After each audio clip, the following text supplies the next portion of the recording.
Hello, hello. Little sound check here. Jason, can you hear me?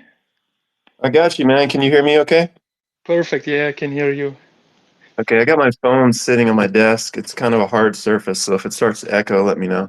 It's actually much better than last time, to be honest. Okay, good. Yeah, last time was crap for sure. One of these days we will figure out how to work spaces, man, I promise. Yeah, I don't know, man. I don't know.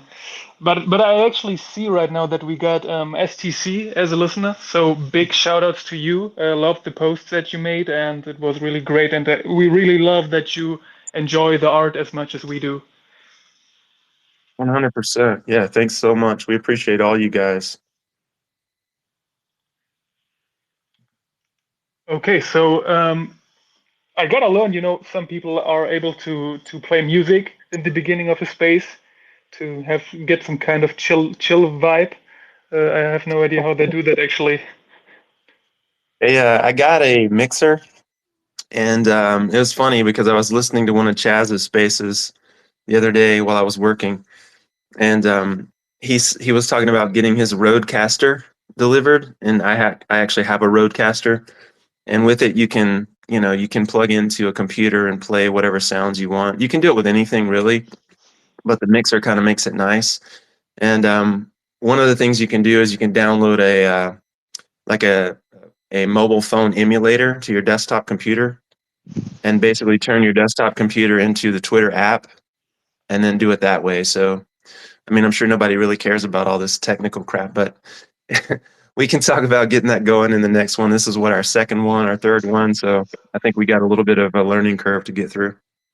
Yeah, definitely, man. Definitely. So I would say in the beginning it would be cool to talk about our little artist incubator launch we had last week. I think it went pretty good. We had a lot of people who wanted pieces who weren't able to get one. You have done all the technical stuff, so yeah, maybe you can say something. Was it some kind of Metaplex thing, or were there just too many people trying to mint one? Yeah, it's really hard to say because we are using Metaplex tech to launch, and they're the best out there. Obviously, they have the best code. They're the most used, most widely tested. And just sometimes I think one of the things I've noticed, I think the Solana network has been a little odd this week, specifically. Like my Phantom wallet right now, I've been trying to pull up the NFTs in my Phantom wallet, and it won't load them for whatever reason. And then I go to another wallet and it'll load just fine. If I do an update to code or to any of the metadata, the updates have been going really slow. So I think probably Solana's doing something. The Solana team might be doing something to the code, or either the RPCs are just really slow right now or overloaded. So it could just be a network issue, but it happens from time to time. And yeah, it's just part of the game. But the cool thing is, one of the awesome things that I really like about the people that we've brought in, and one of the beautiful things about screening people out is we've got a lot of good people in the community. And so even though a few people didn't get the piece that they wanted, immediately after the mint was over, we had a lot of conversations around, hey, you know what, I'll buy this extra piece from you, or I'll swap you this number for that number. And, we see a lot of people coming from abundance and from, just coming from working together and being good people in the space. And that really is, where I think there's a lot of opportunity for us to continue to shine because there's so much focus on me I that when we have a group of people who are like genuinely concerned about helping other people do well, that's a huge separator. So for me, my favorite part of the mint is afterwards when we know we have a limited number and we've got people saying, hey, I'll help you get that piece, or hey, text me or DM me or whatever, let's connect, and then let's trade and let's chat. Because the truth is, the Web3 space can be pretty lonely, especially with people being, kind of anonymous and, sort of hiding behind pseudonyms sometimes. And then sometimes people just don't want to be identified. And so there's this real need to have connection. So I encourage people to DM one another, talk to one another, get to know one another, because at the end of the day, it's much more fun when you know who you're dealing with, or you're building a reputation and you're building some sort of relationship and connection, to have those people on your team, because in the future you might need them you know? So it's always good to be a good steward of that energy, of that positivity, and making sure that we're thinking win-win instead of win-lose constantly. Yeah, definitely. And what people need to remind is that as we grow, the demand for the 21 pieces are going to get like it's going to get bigger. Like there's a higher demand, and I try to repeat it over and over and over again in the Discord like, hey, if you want a piece, please be there on time. We are going to mint at like 6 p.m. UTC. And I mean, you saw it like basically right after the mint, and even a couple of hours like after the mint, people were showing the piece on X on Twitter, and you could see like actually many people who were like, oh damn, I missed it again. Can I somehow get one? Then we got people from Maria who actually wanted to get a piece and everything. So we probably will have even more people lined up next time. Just want to remind people like please be on time. And I gotta say like even you and I we are minting as well because we love these pieces, but we are fair. Like I post the mint, I click the link myself, I have to mint like I do not have like some kind of unfair advantage by minting first and then let people mint. I'm actually like I'm like you guys. So yeah, be quick and then you should be able to get a piece. Oh yeah, for sure. I mean, Alex and I mean, for those of you guys who are kind of new and haven't seen this, like, if we mint and someone really wants one, I mean, we'll give up our piece. Like that's just how we are. We want to make sure everybody gets taken care of. And the way that I want people to start thinking about this collection is, you know, think of it as an ever expanding collection that's going to have multiple artists, multiple pieces. It's going to really have influences from all over the globe. I know you've been talking to, I think you said you had about 15 artists that you're already talking to. I'm talking to a pretty big name right now, and I'm trying to get to do some stuff for us. And these things take time. I mean, especially when you're dealing with the quote unquote artist world, right? Because a lot of times, the artist personality is very sort of free flowing, and they're not really the greatest at showing up on time and like delivering stuff on time. So a lot of times it takes a lot of negotiation behind the scenes to make things happen. But I just want everyone to think about these limited collections, whether it's the 21s, where it's our art style, or it's the artist incubator, where it's multiple art styles coming together, that these are going to be ever growing galleries, forever. And so if you miss one piece, you'll get the next piece, and if you miss that piece, you'll get the one after that. And if you have one that someone else wants, then you can always swap and trade. So it's kind of meant to be that way so that we can continue to build community and actually have that interaction and really get to know one another. And then, of course, like anything, everyone who's early is going to have the greatest benefits. And so, for everyone here on the call, just go ahead and drop a little bit of alpha for you. The staking for the 21s collection and for the AU collection is live. So if you guys want to pop into Discord and just hit the trusted links section, you'll notice that there's a new link there, and you can go ahead and actually stake all of your 21s plus yesterday's drop, and you can go ahead and start earning more AU. And remember that AU is going to be used for token mints, and so we'll talk a little bit more about that and some of the collections that we've already picked up. There's a lot of work that we have to do to the metadata to make them, part of our umbrella. So I don't want to get too deep into it, but I did want to just let you guys know. And of course, I'm going to drop that announcement later, but we just went live with that this morning. And then, of course, the rest of the fellows will have the staking live on that as soon as possible as well. Yeah, perfect, man. Glad that you dropped the information because even I just got them like I don't know when did you write me like 20 minutes ago. So yeah, it's definitely some good alpha for listeners here. But I wanted to pick up on what you said earlier when you mentioned the artists that I'm writing to, and I have been talking to so many people, have been writing with so many people, and you know when I do that, I definitely appreciate Maria even more because it was so good working with her. She was so reliable, unlike many other artists in the space.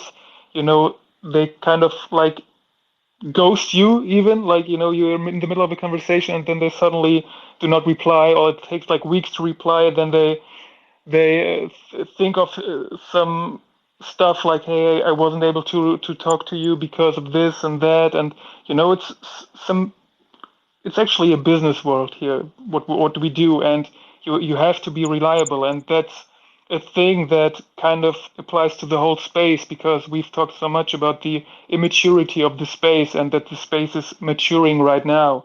So I hope that gets better in the end. And yeah, but I gotta say, I got like 4 or 5 artists who I'm definitely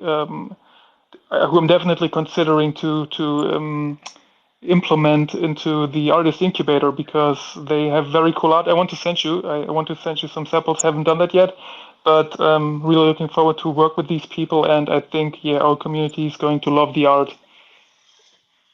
Oh, for sure. Yeah, I think it's interesting that you brought up the sort of state that we're in right now. I think people forget how early we are. And, like some of the people who've been in our Discord and read a couple of the previous announcements back, I mentioned the struggles that I'm having with like Floppy Labs to get the variable staking in place, right, for the main collection.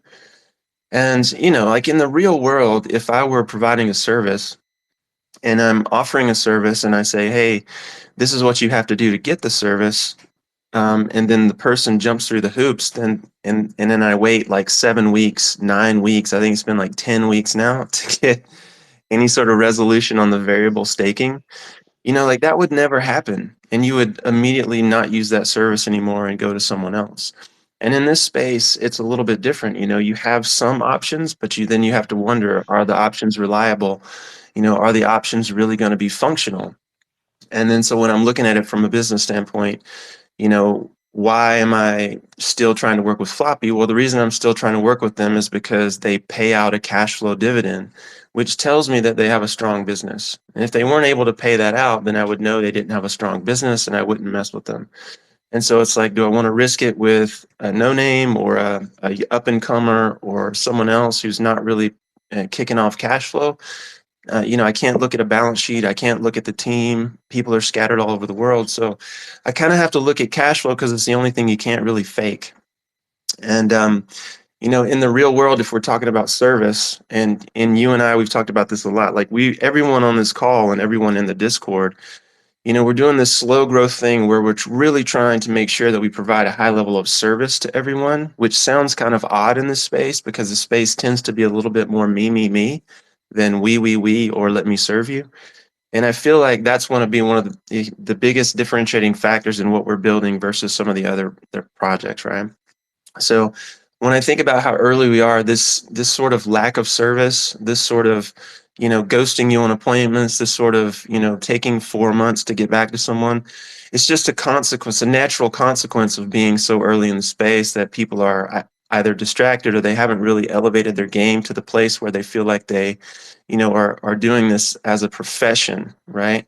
And that's really what we're trying to get to here and what we're working for is really high quality everything. So, at the end of the day, I've had some experience with artists in the past from the music world specifically. One of my first clients in the web world was a music licensing company, which is kind of where the idea for Goodfellas came from in terms of this licensing business. And we set appointments with musicians all the time. And, I'd say probably 80, 90% of the time, it was always a late, a no-show, or something along those lines. And it's just part of that sort of mindset of, being in this world where you're creating, like when you're in that world of creation and you're in that world and you're wearing that personality of someone who really wants to be in their own world, external appointments aren't really that much of a priority. So it's just part of it. And, ultimately it'll change, but it's something that I think you and I, coming from the entrepreneurial world are used to handling, and we'll be able to get through it, over time and not have an issue with it.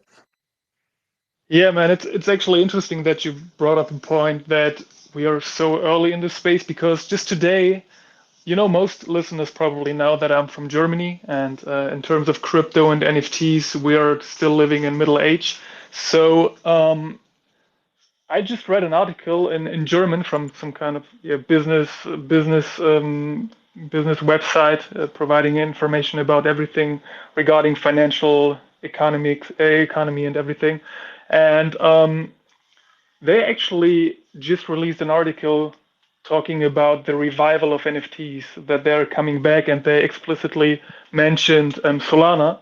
They mentioned like the transaction volume. the amount of sales that we have and everything. And that was actually quite interesting because this is how everything starts, like this is how hype builds when the mainstream media is actually talking about it. And yeah, I'm definitely want to see how that turns out in the end. If NFTs are going to, I mean, you and I, we are pretty convinced that we are going to be bigger than ever because I'm reading so much about art exhibitions in the real world showcasing NFTs, and there's so much utility even in the art space that there is actually no going down or anything with NFTs. I feel like it's definitely the logical next step for art. Yeah, for sure. I mean, it makes. I mean, like I said on the website, when I did the updates to the language, I'm talking about like what's the highest and best use for something like blockchain or NFTs. And the highest and best use is tracking, really, and it's provenance. It's royalties, it's licensing. And when you think about the broader art world, provenance is everything. Like knowing that a piece is original, knowing where the piece came from, knowing that the creator is properly credited, knowing that you own a piece that was actually created by someone whose name is actually on the piece of art.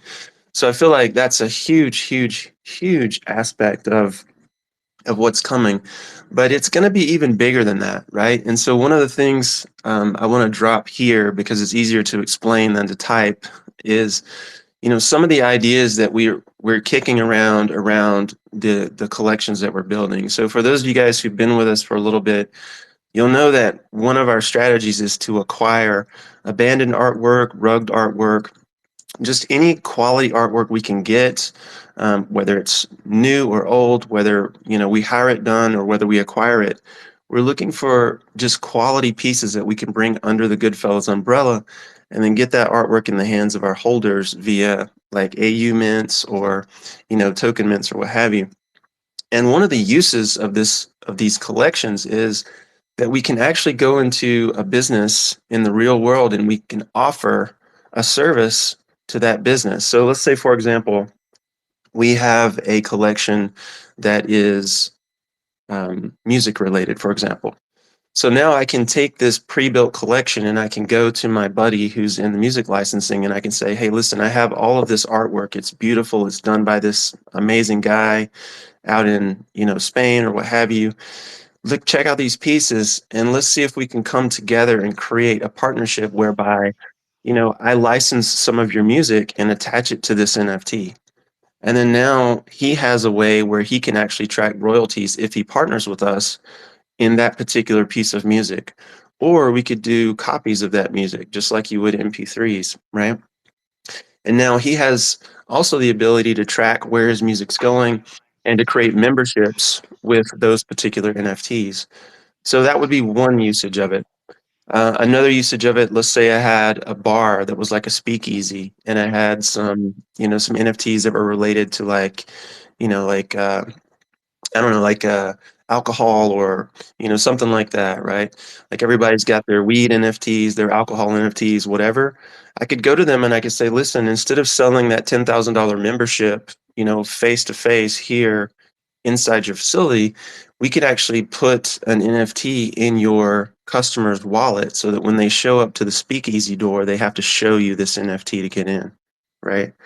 And in that way, we can start building side businesses with the NFTs that are related to tickets, that are related to membership. And then, of course, if they have members that want in or out, they don't have to deal with the headaches of going back and forth. They can just say, hey, member, if you want out, there's a marketplace where you can sell your membership to someone else and they can move the membership to a third party. So, I mean, there's 1,000 different ways that NFTs can be put to use. And, obviously we're in the infancy of the marketplace, but I think the more collections that we acquire and the more pieces and artists that we bring on board who can create for us, the more you and I can go into the real world and start developing real connections with businesses and putting them to use. And when we put them to use, that's when value in the real market is going to be seen and more people are going to come into the space. So everyone here that's holding early pieces, especially from the main collection, if you guys are building families, we want you guys to be able to participate in those businesses as we build them. Yeah, definitely. And I love about that idea that the NFT is actually having a use case, in licensing. Because in the end, I think I heard about Madlets. They're actually building some kind of exchange. Then you have all these, I don't know, casinos, and you have this and that. And you actually don't need NFTs for that. Like they kind of use them to collect funds in the beginning, and then they claim to, like, hey, we need these funds to build this and that, and then we'll get um, some kind of reward. I don't know, some kind of token airdrop, or some kind of sharing funds, or yeah, whatever they earn with it. So in the end, NFTs are not really needed for that, and that's what I love about the ideas that you just pitched, like what we can use the licensed artwork for. And yeah, I hope that people get that. um, NFTs should have that value in the end, and not just be some kind of, hey, I'm trying to sell these out to get some funds to claim to build something. Yeah, I mean, I think the idea of doing a launch to raise funds, is a valid idea. You know, but when you look at it that way, that also invites regulation. That's part of the problem that you run into, because technically what you're doing is you're selling a security, which, if you're in the States, for example, if the feds find out about that, they can come after you. And so you have to be really careful how you word things and really careful what you're doing, because what you're actually doing when you do a raise, and you trade artwork for money with the promise of, we're going to build this business and you're going to participate in that, what you're actually doing is you're selling a pretty piece of stock. So back in the days, before electronic exchanges, everybody walked around with a stock certificate that said, hey, you own this many shares in XYZ company. And basically, the NFT market sort of adopted that. And so basically, if you're doing the NFT drop for a raise to raise funds, then you're basically issuing stock. And it's a pretty piece of stock most of the time, and that's fantastic, but it also is illegal. And so you'll see people like impact theory. I don't know if some of you guys are in the personal development space. I'm a coach in real life, so I follow this pretty closely. But impact theory, Tom Bilyeu, multi-million-dollar guy, he sold a supplement brand and walked away with a big exit. Well, he created an NFT project and sold his NFTs on the same sort of premise. And then the feds came after him, and now there's a multi-million-dollar settlement that he's having to issue, and then issue refunds to all the holders and all this kind of thing. And of course, if he wasn't a wealthy guy, he wouldn't have been able to get out of trouble. He would have, been in a much deeper position. So I think as the market grows and as regulation comes in, which I'm not necessarily fond of personally, I wish it would stay away. But the truth is, it's coming, and I think we just have to plan for that so that we don't get caught, in that melee when it does decide to rear its ugly head. But yeah, in the meantime, there's a lot of use cases that really haven't been explored, and I think that's mainly because a lot of the people in the space, or most of the people in the space, I'd say, are really early adopters or are developers. So a lot of what we are doing and seeing in the space has just been for us. It's like been for the early adopters. It's been for tech people. It's been for developers. It's like, let me see if I can do this cool thing without wondering if that cool thing is actually of benefit to the market. Right. And so if we want the market to embrace what we're doing and we want NFTs to have a future, then we have to think, what does it mean to provide value to another person? Because a good business is a give. It's like, what am I giving to the marketplace that they would exchange, their hard-earned money for?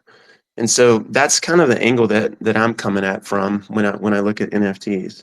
And just by the way, I know we've got quite a few people on here, Yvette, Rob, STC. If any of you guys want to chime in and say anything, I know we've been sitting here going off, but anyone can speak. We'd love to hear your opinion. So just throw up a hand, and I'm sure Alex can toss you the mic if you guys want to chime in on your opinions. I'd love to hear from you.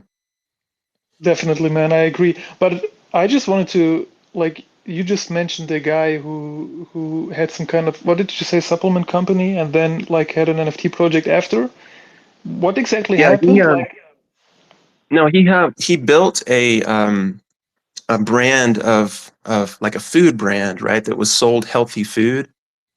And I'm trying to think of the name of the company. What was it? I forget. Someone remind me in the comments. It was a huge brand. It still exists. And so he and his partners sold the brand to a larger company and had a huge exit. And then he went into he's building like a game, and he's doing some media, like with Steve Aoki is one of the people that he's been working with.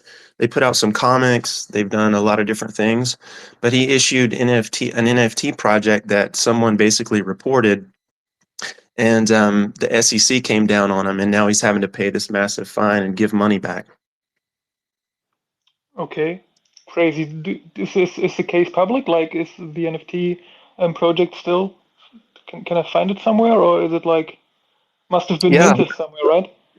yeah, no, it's here. I'll drop a link in the chat if you guys want to check it out.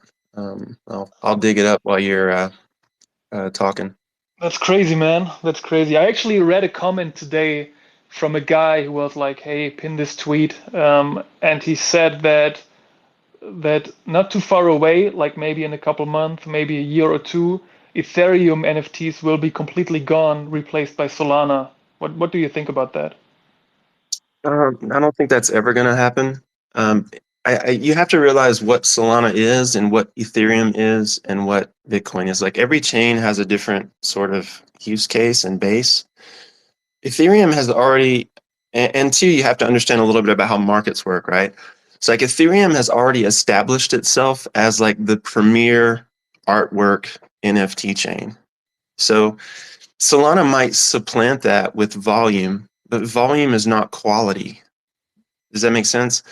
So if Beeple does another drop and he wants to sell it for another 60 million or whatever his project went for a couple of years ago, he's not going to drop it probably on Solana. He's going to go back to Ethereum because the players there are holding bigger bags, right? So Solana I think has a lot of great business use cases. It has a lot of great artwork use cases. That's one of the reasons that I really like it. But Ethereum is like the world's computer. Anything can be built on Ethereum, top down. And Solana is getting there. Solana is going mobile. Solana is faster. Solana does a lot of things that Ethereum doesn't do quite as well with speed. But in terms of the population, like the population on Solana would literally have to change, like the whole demographic would have to change for it to supplant Ethereum as like the premier artwork, the chain, if that makes any sense. And then, like if you look at all the layer ones, like Bitcoin's, big claim is like it's the value chain, right? It's the one where you store your value. And then Ethereum is the world's computer. And then you got Solana, which is bringing in like all the new tech, like quick, fast, cheap. That's Solana, right? There's a lot of business use cases and stuff that you could jump into. And all of those chains can exist simultaneously. And if we look throughout history, like if we say, like what happens when a new technology comes out, something that's new and better, like if you just look at communications, you had like the printing press, and then the printing press, you got books, and then you had magazines, and then you had radio, and then you had TV, and now you've got streaming. And none of those things replaced the previous technology. They all still exist in some way, shape, or form, right? It's just the people who use those different channels are different types of people. They're different demographics, if that makes any sense. Yeah, 100%. But let's see if you let's just take that example that you just used, like the TV, radio stuff. For example, I would say the youth, like the younger people, are actually using like used to stream a lot. Like they probably don't watch too much TV anymore. Radio maybe when they drive a car or something. But one day, older people will be gone, and then the younger generation is going to get old. Will they start watching TV again? Yeah, I mean, it's a great question. I mean, I don't have a crystal ball, so all I can do is look back and kind of make, some sort of quasi-informed prognostication. But I mean, ultimately, when you're looking at something going away, like if someone says, Solana is going to replace Ethereum, what they're saying is Ethereum is going away. That's not going to happen just because of the programming base that is Ethereum. Like there's so much built on top of Ethereum. It's not going anywhere. It's first and foremost like a programming platform. It's not an NFT platform. And, Solana might, like I said, supplant Ethereum in terms of total volume. And it may even draw more artwork, that's what we're trying to do, is bring more quality artwork to Solana. But at the end of the day, I don't see a benefit really or I don't see a possibility of Ethereum being, just completely obsoleted. I don't see that happening. Yeah, I actually agree 100%. Just wanted to be some kind of counterpart right now. But I mean, you can actually look at Bitcoin as well. Is Bitcoin technically the best blockchain we have? Probably not. But we are sure it will be the most valuable, like in terms of market cap and everything forever. Or do you think that will ever change? I think the beauty of Bitcoin is in its simplicity. It is Yeah, so simple. Like 100%. Yeah. it's and one of the things that people forget is like when you get to the highest level of thinking and you get to the highest level of understanding or closer to a truth, the closer you get to that thing, the simpler it is, you know? So when I look at Bitcoin and I watch the blocks go by and I understand that, how people are bidding to get into the next block, and, Bitcoin has never gone down in its entire history. As long as someone has a copy of the database, it can never be shut down or stopped. It's on satellites now.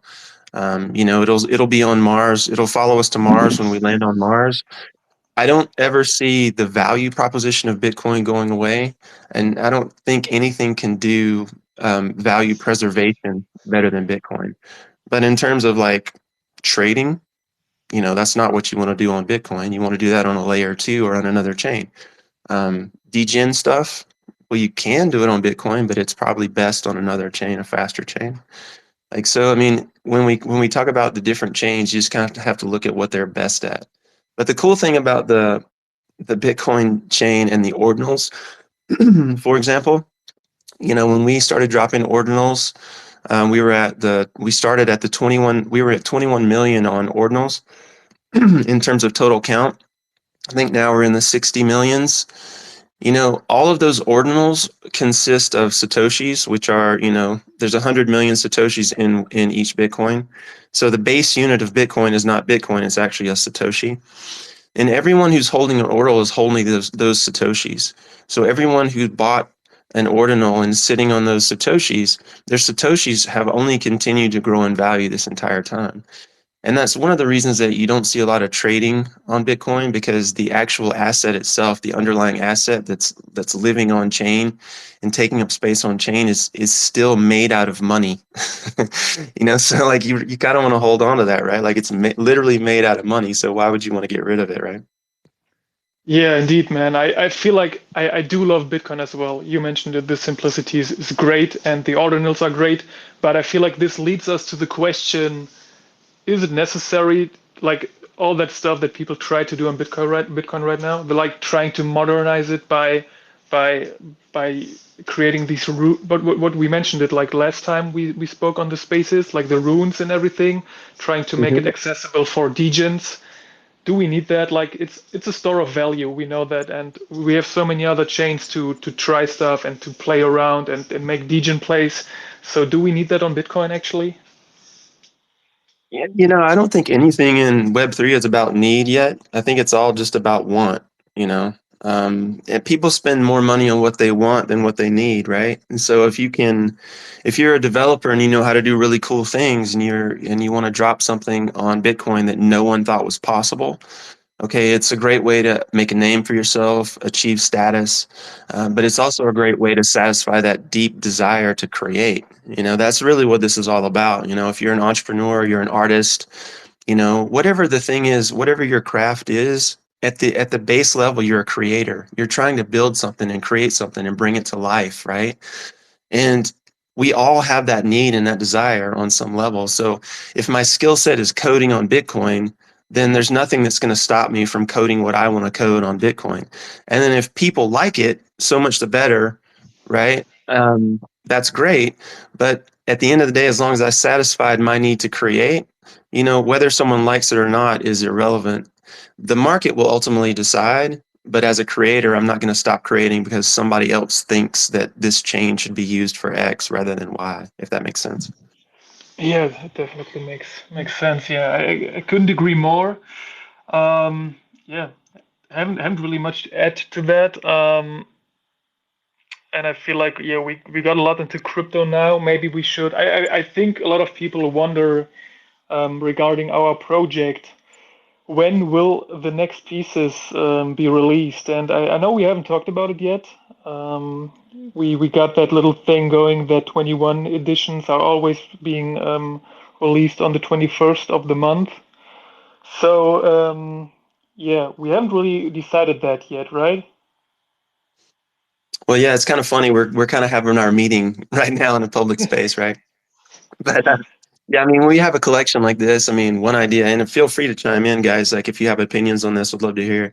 I mean, we could just drop them, sequentially, week to week, or we could do the 21s. If we do the 21s, obviously, going to take longer to get to the end of the collection.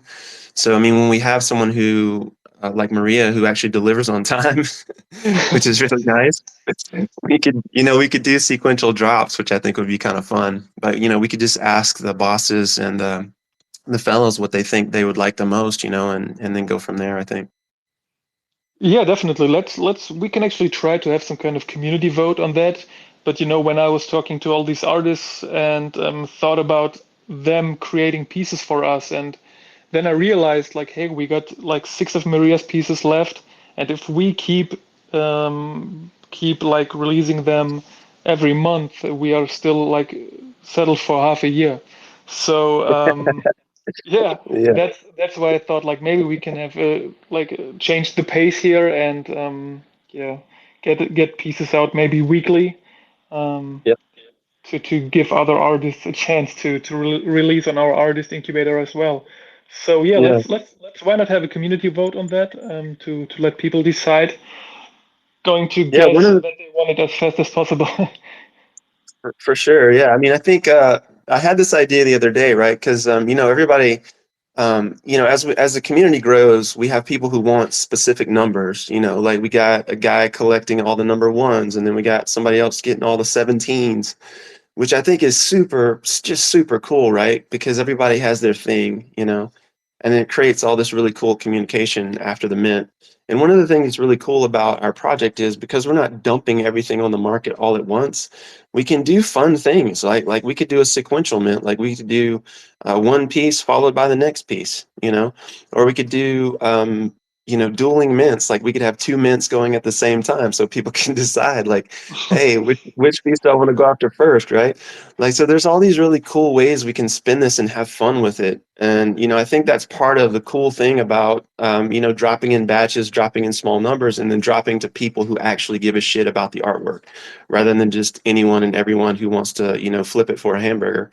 So, at the end of the day, like, I love the flexibility that we have, but, I think we can try it a bunch of different ways, see what people like, and then just keep building around what people prefer and what works best for everyone. And you know, I think rather than just following the playbook, the typical NFT playbook, which is a proven failure, we just continue to innovate. Like we do different things, like as far as I know, we're the first people to do like a batch mint of a main collection.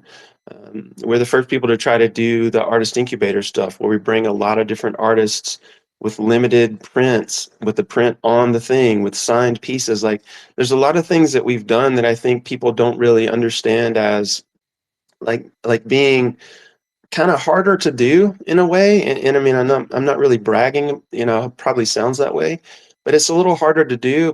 And I think it just generates greater quality of outcome and greater quality pieces. Because, if we were dumping just a bunch of stuff all at once, it would be easier to not care about every single piece, you know. But because we're dropping small bits and pieces at a time, we have the little luxury of going through and adding traits, or going through and making sure that a particular trait is really up to par, or making sure that the piece of art that we dropped is something that we're really proud of dropping, because we're going to be judged and graded on that by everybody in the community and everybody in the marketplace. So from that perspective, like it puts a lot of pressure to, do it really well, and instead of doing, like generative additions, which is what most people do when they do prints, like we're actually touching every piece. Like the numbering has to be added, the metadata has to be added. That all has to be done before the drop can go live. And then when we drop it, it's dropped as a generative collection rather than addition, like a just where a computer spits out a copy over and over and over again, right? So like these little things, I think ultimately add up to a better outcome, and it just feels better. Like for me as a creator, like it feels better to know that I'm dumping, this idea that everything has to be done the way it's been done, and I'm embracing this idea that everything can be done to the highest possible quality standard that I can generate. Yeah, I've actually thought about that a lot in the past as well. People release or drop like 5 or 8 or 10K collections, and they drop them all at once, and then people usually do not care about every single piece. They just look at the one of ones, and then maybe the ultra rare ones, and nobody really cares about the pieces in between, and that's definitely a sad thing, especially in a space that is all about art. And if I were the artist of that collection, I would feel pretty bad about it and feel like, hey man, I spent so many hours working on that collection and you don't even care about it. Well, and that's where you get the quote unquote art upgrades, right? Like I don't know how you upgrade art. This concept to me is a little strange, right? Like if I'm an artist and I put everything I have into creating a generative collection, obviously I don't have control over what the ultimate pieces look like because there's maybe hash lips or whatever is spitting out, composites of all the different layers that I created. But I still considered that when I created the collection or it wouldn't work, right? So if someone comes along and they say, well, we're going to upgrade the art, what they're really saying is, we're tired of looking at your art, because art can't be upgraded. Yeah. Like you can't upgrade art. It's just, it's someone's interpretation of what they think is good or bad. And of course, with humans, it's like anything. If you hear something long enough or see something long enough, you start to take it for granted. And so it's not really an art upgrade, it's just like an attention grab is really what it is. So if projects were honest and they said we're going to do an art upgrade, what they'd really say is we're going to do an attention grab because we see everybody kind of fading away post hype situation here. We need to generate some new hype, so we're going to generate some new layers and drop that on you guys, right? And they'd be much better off keeping the artwork and finding a valuable use case for it in the real world so that the people who held the art would care for it more. So that's kind of how I come at it, just from a first principles standpoint. And, at the end of the day, like I would never insult an artist by saying, hey, you know what, we're going to upgrade your art. Yeah, I just don't know how that conversation goes. it's actually interesting because I remember some guy from the old Art of Mob project who was a whale. I think at some point he was like even the biggest holder. And can I tell his name? I don't know. His name was Lawrence actually. So if he's listening by any chance, shout outs to you. So he was basically one of the largest holders, and then he at some point he was so mad about the project and the leaders that he dumped all his pieces. Then he bought back in and everything. But in the end, he preached and told everyone like, "Hey guys, stop buying this here, stop buying Art of Mob, and go buy." I don't know if you remember that project, but it was called Vandals, Yeah, and I remember. yeah, and they did what you just mentioned. They actually had some kind of art upgrade as well because their original art didn't really look good, but the upgrade didn't look good as well. So they basically made a complete new collection just to grab attention. And yeah, you can actually check them out on Magic Eden where they are now. And that's what happens. Like an art upgrade is not no utility. It's nothing. It's just to gain attention and make people buy one last time, and then it dumps to zero.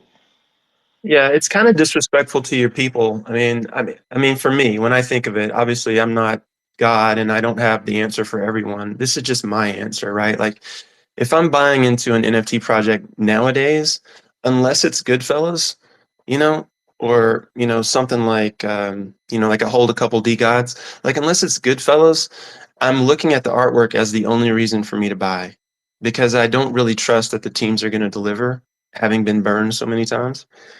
And, so for me, if I buy into a collection because I like the art, and then they say to me, all right, well, we're going to do an art upgrade, and then the upgrade doesn't look anything like the original pieces, well, then now I feel alienated because the only reason I bought in was the art. And then I've been in situations like some of you guys might be familiar with Blackout, or I think they changed the name to Survivors at the end. And these guys got $1 million private equity investment to build basically an app that was going to be sort of like the Web3 version of Dropbox, like a file sharing app. And they had it functioning and working. And I held, or I still hold, like 25 of these NFTs because I'm like, all right, well, they got $1 million investment. They got the app live and this and that and the other thing. And then, like I wake up one day and they're like, we're doing an art upgrade. And it's like, okay, well, the artist that they had to redo the art is a really well-known artist. And the beautiful thing was that they got him to do the pieces, and he consented to do that, and that's fine and dandy. But at the end of the day, I didn't sign on for his artwork, even though he's a fantastic artist and well known in the space, right? So like I felt gypped. And then I was like, okay, well, this is cool. Maybe we can keep both versions of it, right?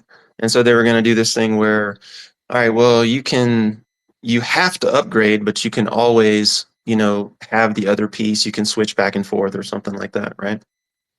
And I'm like, okay, cool. Well, they were going to force me to do the upgrade, so I have to do the upgrade. And so I do the upgrade, and then it turns out like the next day they issue an announcement. Oh, well, we ran out of money, and one of our guys is going to go work for Ripple, and all this other stuff. So then like I upgraded all my pieces, the pieces that I really liked, and I got stuck with these other pieces, which the artwork is good, but it wasn't what I signed on for. And then they just decided to quit after getting $1 million, right? Like, this is the type of stuff you just don't see in the real world because there's this thing called accountability and responsibility, right? Like you just couldn't do that. So, in this space, again, because it's so youthful and so young, and we're so early, you see a lot of this stuff. And so I don't want to treat people that way. Like I want to honor the reason people came in, and I want to really produce high quality work, and I want to make sure people are taken care of, and I want to create a win-win space, not some, win-lose, screw you kind of a situation. And I just feel like, that's what I would want. That's what I do want as a holder, and that's what I look for in a project. And so I feel like over time, the way that we're doing this, slow growth, really being careful who we bring into the community will allow us to do this. And, I think that if we're doing a good job, then our people will sell for us. Like they will bring people in. That's why I created referral NFTs. And if we're not doing a good job, people will tell us, hey, you guys suck. I wouldn't advise anyone join you, and blah, blah, blah, blah, blah, right? So I just have to look at the result. And if I'm doing my job and you're doing your job, then I think everyone who knows what we're doing and appreciates what we're doing will literally go into the marketplace and start spreading that word. And in fact, I'm counting on that.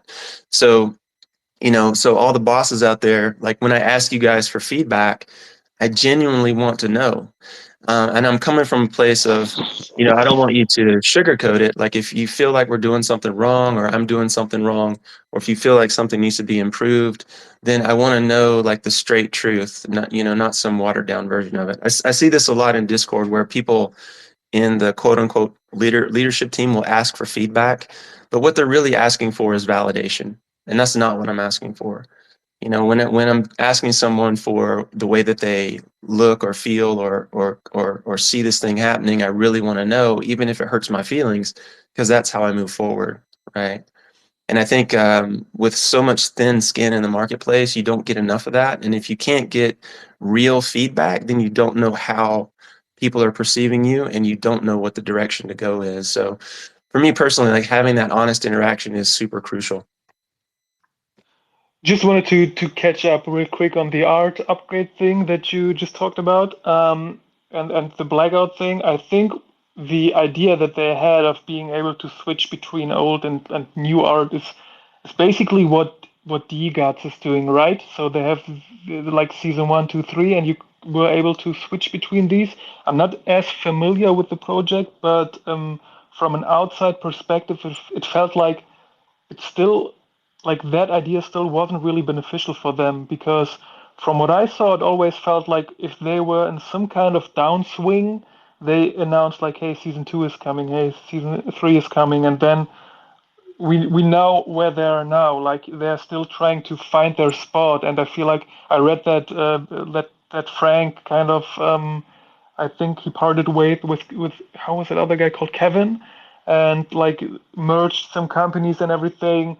So he's still trying to get to a point where he can like have some kind of new beginning, if I'm right. But Mhm. feel free to correct me if I'm wrong.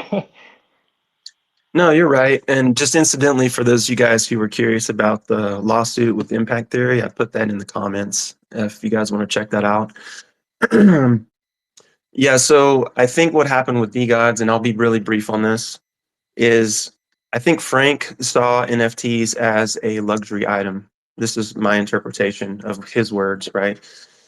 He saw NFTs as a luxury item, and I tend to think of that the same way. And so he went public and said a bunch of stuff about not wanting everybody, just wanting, excuse me, 10,000 good quality holders. And the season three artwork was released, and it was a little bit more upper echelon. Like it was smoother, it was less degen looking. It was, in my opinion, it was the best art, right? But it was not received very well. And it was not received very well by all the people who originally bought on Solana, right? So we have this entire Solana congregation who were basically by default moved into the Ethereum side when they switched chains, right? So Frank switched chains and then did this art upgrade with the idea that he could create a luxury brand. That's what he wants to do. But he didn't realize the inertia of the community that he had created, right? Was basically degen from Solana. That's not the same thing as luxury brand. And so there was this massive rebellion, and basically his community became more of an anchor. We talk about this a lot, like your community can be an anchor or a jet engine. His community became an anchor in moving forward. And they said, we don't care about your luxury crap, dude. We just want the degen stuff. And then so, people started dumping, and then he got scared and started backpedaling on what he said he wanted. What he should have done is he should have gone through and let everyone who wanted to dump and then get over that. But now, because they backpedaled, it made it worse because they placated to all the people who don't want a luxury brand. So now they're stuck in this place that they can't move from. That's my interpretation of it. And this is one of the reasons that when, we're basically curating bosses for our community, that it matters. Like it matters who we refer in, it matters who we invite in, because ultimately, as we grow, and we are growing this into a more high end sort of a brand on Solana, it's going to matter who we take with us, right? Because we want those people to be that jet engine, not an anchor. And so far, I feel like we've done a pretty good job of bringing in really good people, really wonderful holders.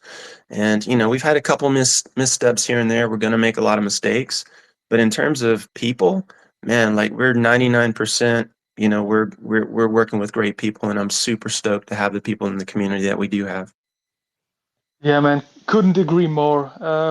Yeah, we definitely try to do it right from the very beginning, community-wise, because I remember when we had that boss ordinal mint, that was exactly what we were talking about, like trying to get a community together that actually wants to hold the art and everything.